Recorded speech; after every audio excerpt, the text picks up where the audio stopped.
Like in the United States of America today, if you look at the Constitution, despite the fact that it was written several years ago, my brother, it defines the power of everybody.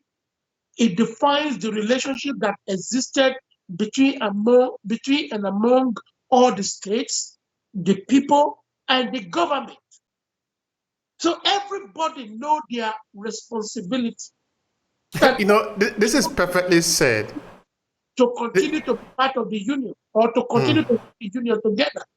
This is perfectly said, no? A couple of days ago, I did an interview where we were looking at the story of a company, no? In that each successful company, looking at Apple and the giant, they have their own story, which of course don't necessarily be the story that everybody must read. But these stories define what this company is. So that if two managers are coming out from this company, each of them is going to say the same thing, exactly the same thing. Even maybe they might not use exactly the same word, but they stand for the same value. That is the identity of that company. If it's not like that, it's not going to succeed. I think even if a business can have that kind of rudimental principle to help them survive, a country should have it. As a country, we should have something that defines us, so that when you do that, they say, okay, those are Nigerians. What are our identity? I agree with you. But this thing we need to forge them, because we don't need to expect now that, okay, we are just walking in the forest one day, they will just find it, they pick it on the ground. You don't pick things on the ground. Obehi, that is why Nigeria needs a credible leader like Omoyele Sowore, who is ready to tell you the truth and who is ready to lead you by principle. Let me borrow from the story you just, from the analysis you just gave. In the United States, for example, we believe that everyone has a story to share. We believe in the power of storytelling in today's digital economy. Yes, we believe that our audience need to be touched at the level of emotion so we can better engage. What about you? Do you believe in storytelling as much as we do? Do you want to reach the hearts and minds of your audience? Then join us in our online training class, Storytelling for Content Creators and Digital Entrepreneurs. Come to obehi1food.com/storytelling and learn how to leverage your storytelling skills so you can earn more as a content creator and digital entrepreneur. Storytelling is a powerful instrument at our disposal. Let's explore it together. See you in the class.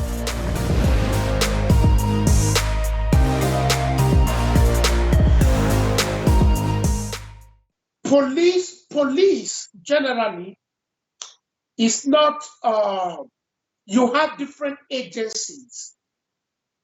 You get what I mean? Yeah. That run various police departments, even up to universities, colleges, and like elementary schools. You have other government entities that also have their own specific police officers. But I'm telling you, if you take a police officer from Maryland, maybe for example, from University of Maryland, Baltimore, you take that police officer to New York, they have the same training. They have the same principles. They have the same understanding. If they have to respond to certain issue, you will see similarity.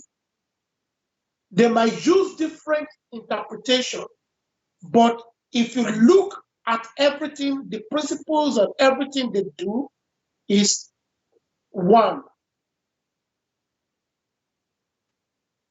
So what does that mean? The people that are leading the United States of America, for example, understand the significance of a strong structure and ideology that define common existence. But in Nigeria, for example, everybody does what he or she likes. If you're a governor of a state, you can just wake up one day, come to my house and pick me up. Nobody will talk. If you're a governor of a state, look at Ondo State, for example. Akeredolu has not paid his state employee for 7 months. So when fund eventually came, instead of him to pay all this fund, you know what he did? He paid them like 73%. The same thing Mimiko did when he was a state governor, embezzled the entire state resources.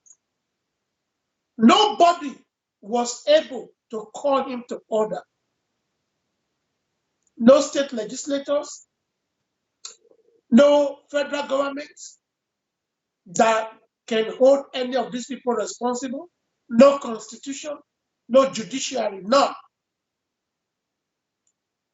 Just one man embezzled the entire state fund and refused to pay workers that were working for him, and also refused to make sure he conducts elections into local government offices.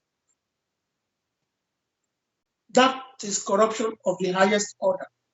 But what is shocking is that the people see this as a norm and they are comfortable with it. Someone is practicing abnormality. It is the responsibility of the people to reject it.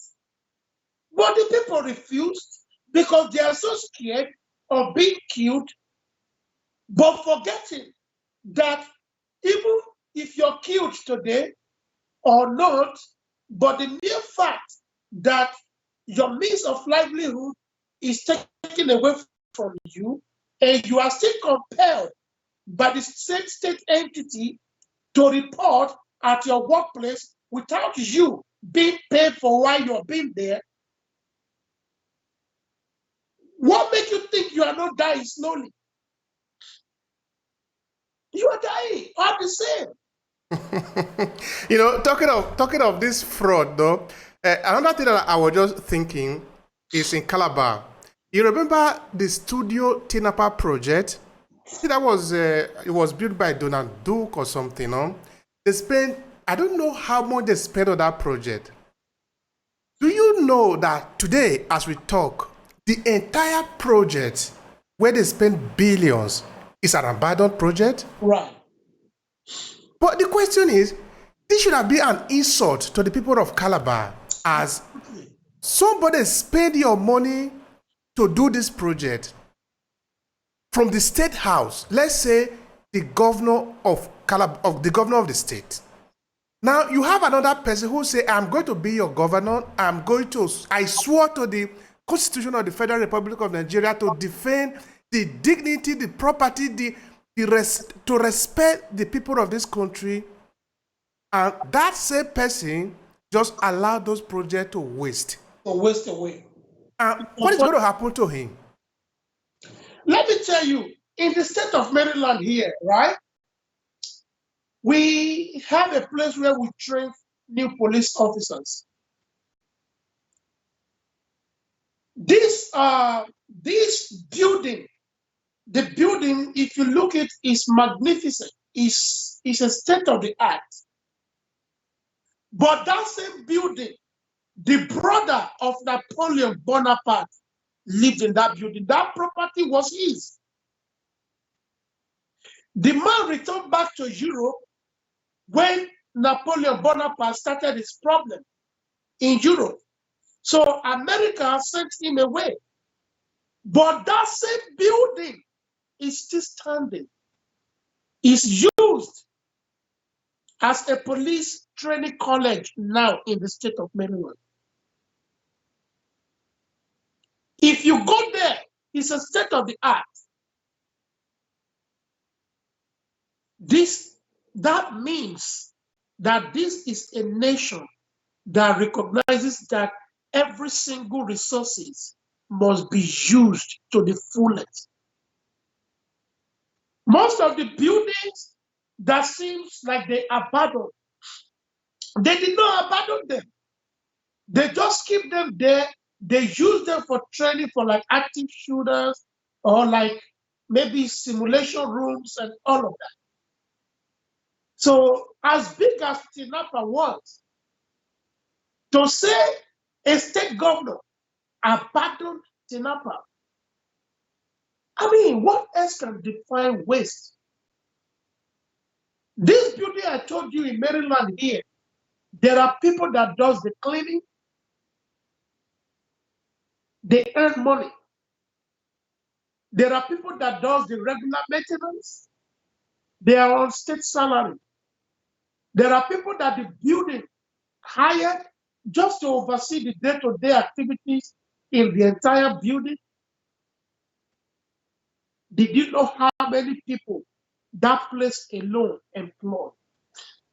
If Tinapa is working, tell me how many people of that state it will hire that will be on the state payroll.